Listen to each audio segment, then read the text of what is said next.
Do you ever get sick and tired of clicking through folder after folder, wondering which folder holds the final version of a file and what the name of that file even is? Yes, so does everyone else, and so do all your employees. If this sounds familiar, then I have a question for you. Have you ever stopped to calculate how much time your employees spend looking for files during a work week? What about over the course of the entire year? Yeah, it's a lot. I know we've been covering Copilot heavily over the past couple months, but in one of those episodes on getting prepared for Copilot, I mentioned metadata and how that should be an episode in the future.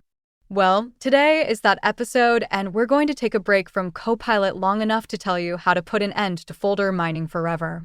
I hope your week is already off to a good start. I'm Annie Rind, and I'm the hostess of this podcast, 1001 Business Problems Solved with Microsoft Teams. I try to bring you actionable improvement ideas every week, and I try to do it in under 6 minutes so you can get back to your business. No long drawn-out episodes here. We just fix a problem each Monday and then get back to our week. We've used metadata rather than folders around here for well over 20 years. It has been available to businesses in SharePoint since 2001, but most people still use folders within folders within folders and treat their powerful document libraries as shared drives from the 1990s. What a waste. No longer. Here's how you do it. Think of the names of your current folders as being metadata or descriptions of the files that are in them. And let's say you're a financial services office. Client documents might be the name of a top-level folder. Then, there might be tons of folders, one for each client. 2025 might be a folder inside of that. Then you might have a folder called taxes. What that means is that for each client document, you've assigned it multiple descriptions. First, you tagged each document with a client by putting it in that client's folder. Then you further tagged the document with a year by putting it in the 2025 folder. And then you tagged it even more by putting it in the taxes folder. 3 descriptions of one file. Unfortunately, in doing so, you've buried the file 3 folders deep, forcing employees to click and scan 3 different folders. You've turned everyone into hunters. That's why McKinsey found in a 2012 study that employees spend 19% of every day searching for information. It doesn't have to be that way. I'll jump right to the best and most recent way to get information out of your massive files. If you use metadata, you can simply ask Copilot, "Hey Copilot, give me Hank Reardon's 2025 tax documents." Or you can say, "How much capital gains tax did Hank Reardon pay in 2025? Copilot will give you a quick and accurate answer. You didn't even have to retrieve the file. Pretty cool, huh? And let's say you don't yet have the paid version of Copilot. You're still better off using metadata rather than folders. Here's how. First, you won't have any folders. All the files will appear as though they are in a huge spreadsheet. Each file is a row. But in each row of this file spreadsheet, there is a description in each of 3 columns. One column is client name. The next is the year the document pertains to. Next to that is the type of document, such as taxes, trades, correspondence, etc.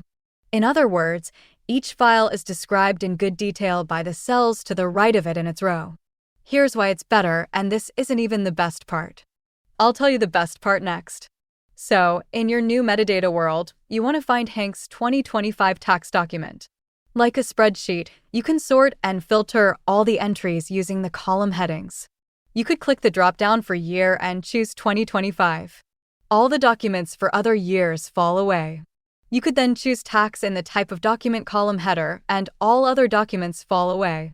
Now, all you see is tax documents for 2025. You could scroll down the sheet to the R's for Reardon and choose Hank's document.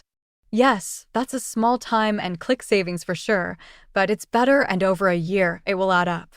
But as they say in the infomercials, there's more. You could, of course, use the search box at the top of the document library by typing in Hank Reardon tax, and that would work. But because you know to brainstorm how to use Microsoft functionality to improve your processes because you listen to this podcast faithfully every week, you're probably already asking yourself, how else could we use this nice metadata stuff? Let me answer that for you. Because you likely focus on tax documents for clients 4 times a year perhaps, once a quarter, you think to yourself, Wouldn't it be cool to have a report that pulls together all tax documents for the current year and groups them by client and totals certain amounts? One of the most powerful ways to use SharePoint libraries and lists is to build what's called views. Build a custom view in the library that groups by client, filters for tax documents and the current year, and voila! You have a reusable view of the documents. Each quarter, you can simply click that report and you never have to click through folders again.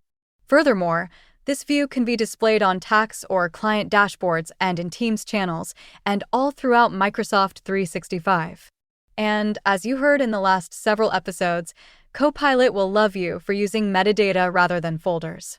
Copilot thrives on metadata because it always looks at metadata first. Your Copilot assistance will be so much faster and more accurate because it doesn't have to try to make sense of your dumpster fire of files and folders. I hope that little rant on metadata stoked your creative fires and that you are ready to tackle your file mess. And let me remind you that if you're overwhelmed at the thought of where to begin and want someone to lead you through organizing your business's stuff, we can help. Organizing business stuff is one of our specialties. Go to the omgsystem.com. Our OMG system stands for Organize, Manage, and Grow. It's a system that leads businesses, especially small businesses, through the linear process of using the Microsoft tools they already have to improve and scale their businesses. I'd love it if you could refer your business besties to this podcast. I think they'll thank you for sending them. So, until next week, this is Annie signing off.